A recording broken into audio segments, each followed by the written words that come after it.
화장터라고 하는 곳은 우리가 늘 드나드는 번화가 중심에 세워져야 한다.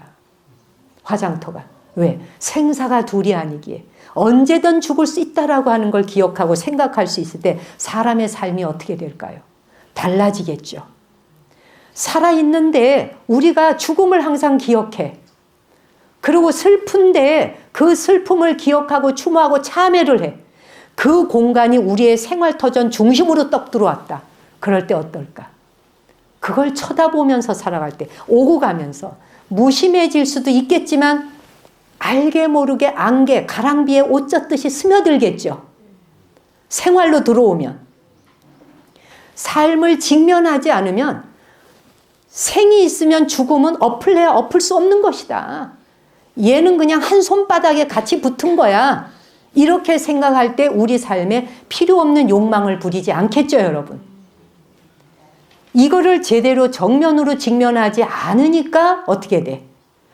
죽음에 대한 걸 정면으로 직면하지 않다 보니까 삶을 엉망진창으로 잘못된 걸로 해석해서 살아가게 된다는 거예요.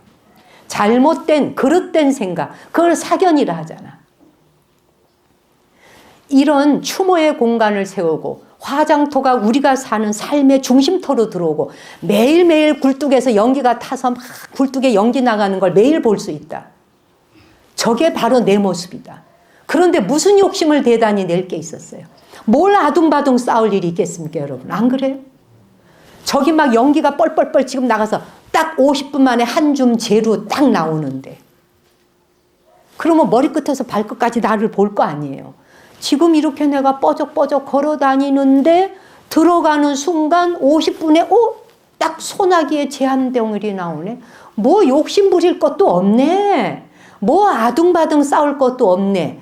그냥 산법당이요 산법문이 될 거 아닐까. 그렇죠, 여러분?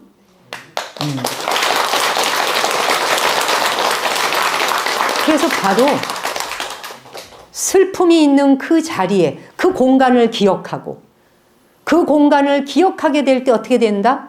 점점 정견이 이루어지는 거예요. 아까 불교 공부는 눈 뜨는 겁니다 라고 이야기했어요. 눈은 어떻게 뜨나? 정견하라잖아요. 팔정도에 제일 앞에 나오는 정견이 눈 뜨라. 이거 잊어버리면 안 되는 거예요. 눈을 뜰라다 보니 눈을 뜬 사람으로 살라니 어떻게 돼? 정견을 하려니까 죽음을 직면하고 같이 살아야 되더라는 거지. 마치 영원히 살 듯. 불자들은 특히 이런 생각하고 살아야 돼요. 남들과 똑같은 인생 살아서는 안 되겠더라는 거예요. 우리가 그렇게 나이 먹을 수는 없더라는 거예요. 영원히 살 것처럼 우리가 꿈꾸지만 영원히 사라지지도 않거니와 영원히 재산 가질 것처럼 꿈꾸지만 영원히 가져지지 않잖아요. 어때요, 여러분? 슬픔이나 고통이나 이걸 벗어나 보겠다고 돈 벌어야겠다고 아등바등 하는데 돈 버는 거 잘못된 거 없죠. 부처님도 돈 많이 벌으라 그랬어요. 많이 버는데 정당한 방법으로 벌어라. 잘못된 직업이나 잘못된 방법 갖고 돈 버는 건 하지 말라고 그랬어요. 가능한 스스로 선택하야 사람들에게 유익함을 주지 않는 건 하지 마라. 왜 뭐 마약 판매상이라든지 이런 거 하지 말라 그랬거든. 남의 정신을 혼미하게 해가지고서는 막 사람이 그냥 죽음에 이르게 한다든지 고통으로 간다든지 이런 종류는 하지 말라는 거예요. 가급적이면 건전한 직업을 찾아서 자기의 먹거리도 충당하고 자기 자식을 키우는 일도 하고 교육시키는 일도 하고 사회에 세금도 내면서 기여도 하고 국민으로서의 시민으로서의 역할을 다 알아. 여하간 우리가 슬픔과 비참함으로부터 벗어나고자 안간힘을 쓰는 게 아니라 벗어나려고 안간힘을 쓰는 게 아니라 사실은 슬픔이나 비애는 초월하는 거예요. 뛰어넘는 거예요. 뛰어넘어야 돼. 그러니까 슬픔이라는 건 바탕에 있다는 거지. 있는데 이걸 뛰어넘는 용기가 있어야 되는 거지. 그래서 뭐라 그래요? 슬픔을 깜깜한 밤하늘에 비유하잖아요. 기쁨을 별에 비유하잖아요. 그런데 생각해 보세요. 우리가 사실 별을 보고 있나요? 밤하늘을 바라볼 적에 별을 보나요? 아닙니다. 밤하늘을 보는 겁니다. 우리가 보여지고 있고 보는 거는 밤하늘을 보고 있어요. 깜깜한 밤하늘을 보는 겁니다. 근데 깜깜함을 보다 보니 반짝거리는 별이 도드라져 보일 뿐인 거예요. 기쁨을 보는 게 아니라 슬픔을 보고 있는 거라고요. 깜깜한 밤을 보고 있는 거라고요. 밤하늘을 보는데 그 별이 보이는 거라고요. 별이 보이는 게 아닌 거예요.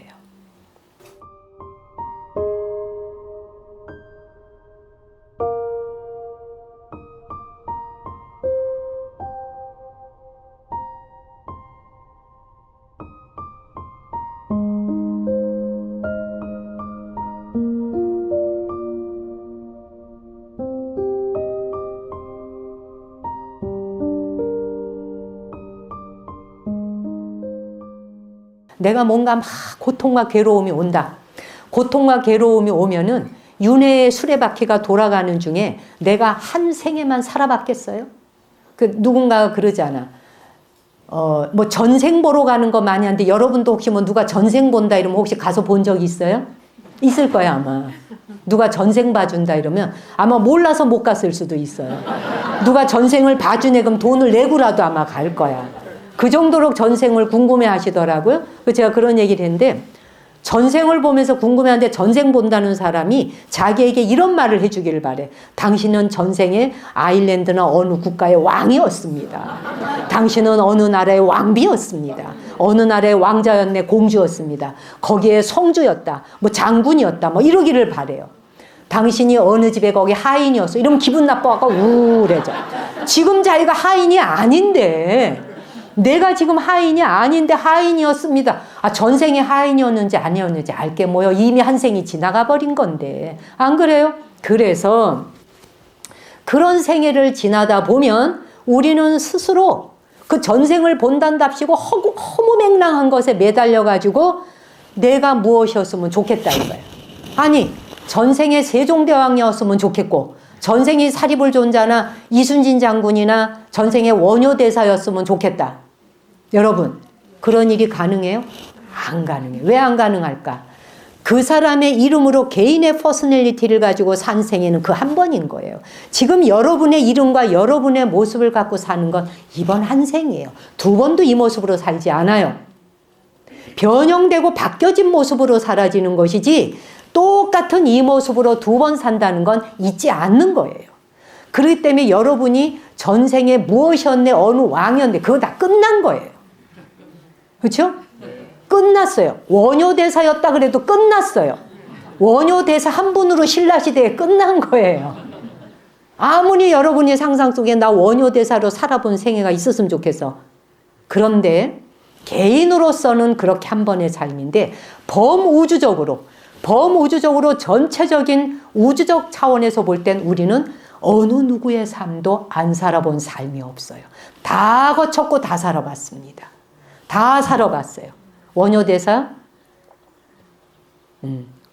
이순신 장군, 세종대왕 다 살아봤어요. 왕도 해봤고요. 장군도 해봤고요. 시녀도 해봤고요. 신하도 해봤고 다 해봤어요. 그것뿐인 줄 아세요? 나무로도 살아봤고 동물로도 살아봤어요. 여러분의 집에서 키우는 강아지, 고양이로도 다 살아봤어요. 그래서 그들하고 그렇게 교감이 되는 거예요. 한 번도 그 생애를 살아본 적이 없다. 이질감 때문에라도 안 친해요. 걔네들이 귀엽고 사랑스러울 수가 없어요. 걔네들이 아프면 돌보고 싶어지지 않아요. 왜? 내가 다 살아본 생이기 때문에 걔네들도 치매 걸리죠.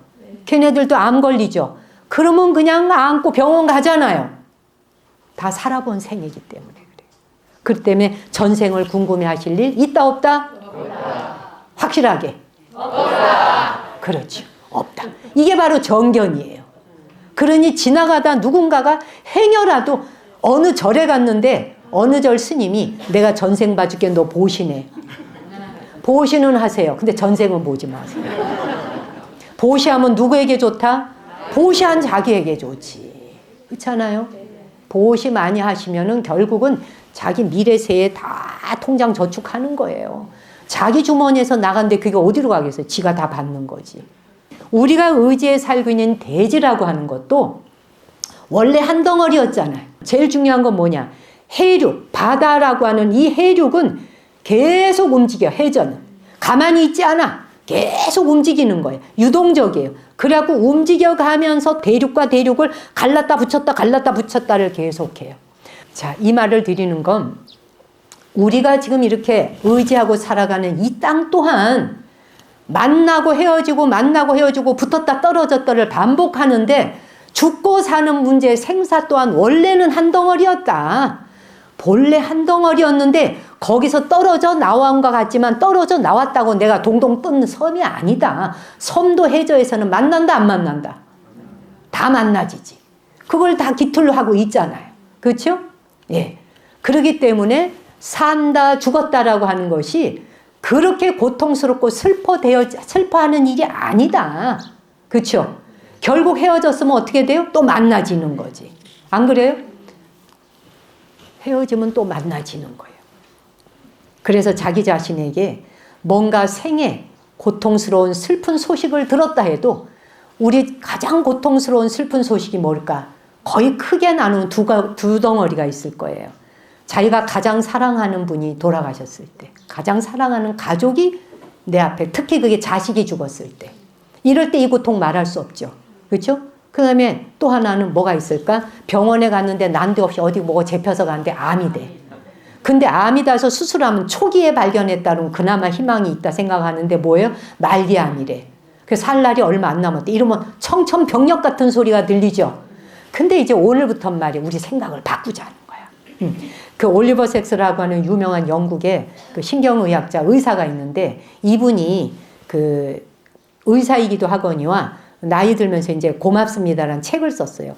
아주 얇은 책이에요. 제가 얼마 전에 그 책을 읽고 굉장히 감명받았어요. 나이 든다는 것에 대해 쓰고 질병이 무엇인지 죽음이 무엇인지를 너무나 아름답게 썼어. 근데 이분이 희귀병이 걸렸어요. 눈에 암이 왔어요. 눈에 암이 왔는데 그 눈에 온 암이 간까지 퍼졌어. 자기가 의사인데 자기를 담당하는 의사 말이 살 날이 6개월밖에 남지 않았다 그래. 6달을 못 넘긴다. 그랬더니 이제 이 의사가 판단해서 바로 이제 올리버 섹스가 했는 일은 뭐냐? 수영하고 글 쓰고 피아노 치고 막 이러면서 즐겨. 그 기간을 6달밖에 안 남았으니까 그 기간에 그 6개월이나 한 기간 동안 몇 권의 책을 써요. 에세이를. 예. 그리고 막 즐겨요. 재미있게. 그러면서 자기에게 죽음이 다가온다고 하는 것을 생각하고 있지만 끝에 쓴 말이 뭐냐? 이분이 쓴 에세이의 마지막에. 자, 저도 이런 거 보면서 배워요. 그래서 여러분한테 전하고 싶었어. 뭐라고 하느냐?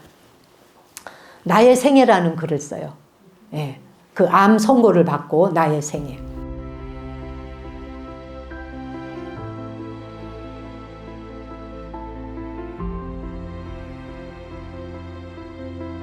그러면서 나는 너무나 한 생애를 돌아보니 좋은 삶을 살았고 왜 힘들지 않았겠어요? 왜 고통스럽지 않았겠어요? 근데 그것조차 다 자기를 성장시켰다는 거지. 어느 것 하나도 나에게 좋지 않은 생애가 없었다는 거야.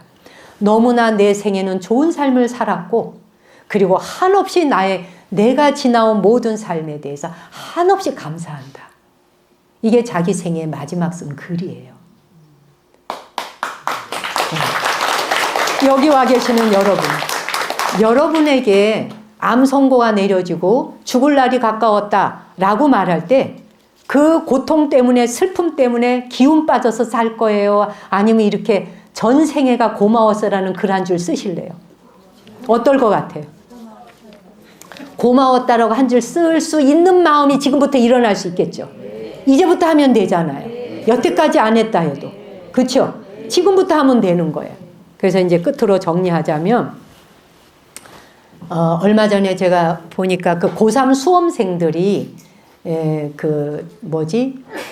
수험생들이 시험 보는 게 아니라 모의고사, 미리 왜 모의고사 보는 거 있잖아. 그 모의고사 시험 문제 중에 뭐가 나오냐면 엄마, 아버지가 자기 아이에게 편지 쓴 내용이 시험 문제로 한 학생 걸 다 인쇄를 해.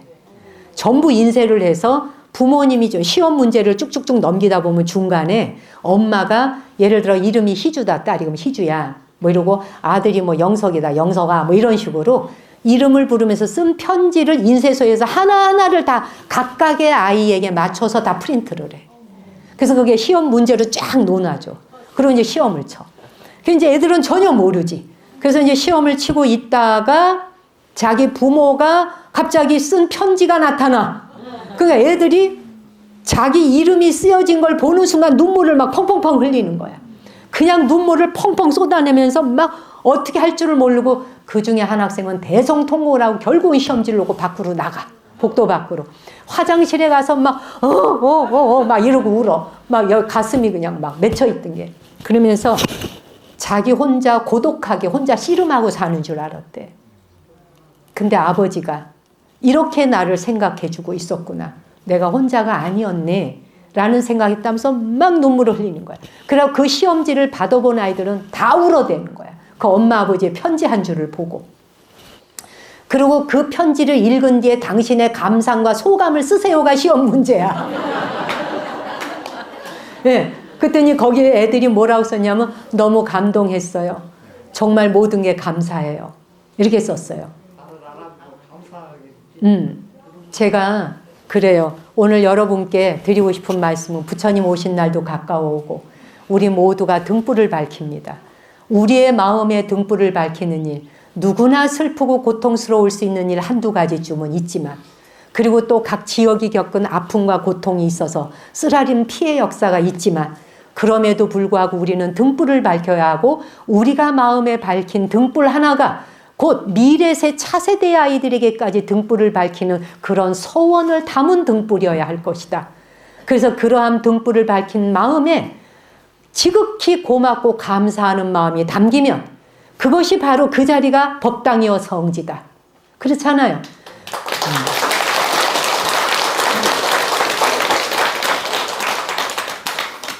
정말 제가 그 아픈 어린이 돕기 아까 주지스님께서 설명해 주셨는데 1년에 2번 거의 한 1억 2천에서 1억 5천 해마다 아픈 어린이들 수술비를 지원하고 있어요. 지금 28년째.